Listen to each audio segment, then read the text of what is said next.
μόνος του είναι εδώ. Η Ταμάρα κινδυνεύει. Το ήξερα. Όχι. Στάσου. Κάποιος είναι έξω. Ξέρω ποιος είναι. Είναι ένας παλιός μου φίλος. Χαίρομαι που σε βλέπω. Θέλω βοήθεια.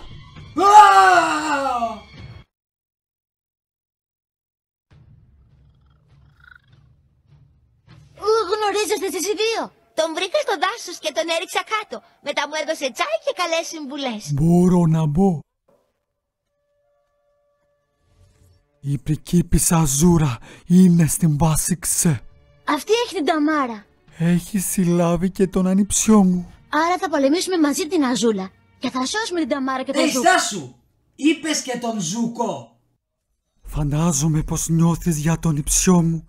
Μα πίστεψέ με, κατά βάθος είναι καλό παιδί. Το κατά βάθος δεν μου φτάνει. Ξανά έλα το βγάλει προς τα έξω, εντάξει? Η Ταμάρα κινδυνεύει. Το ίδιο και η Μπάνξιν Ξέ.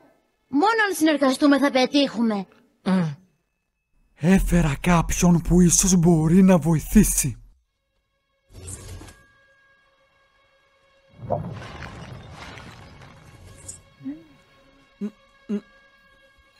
Η Αζούρα και ο Λοκφέν σχεδιάζουν πραξικόπημα. Θα ανατρέψουν τον βασιλιά. Η αδερφή μου! Πού είναι η Ταμάρα, λέγε! Στις κρυστάλλινες κατακόβες της παλιάς Μπαξισέ κάτω το παλάτι.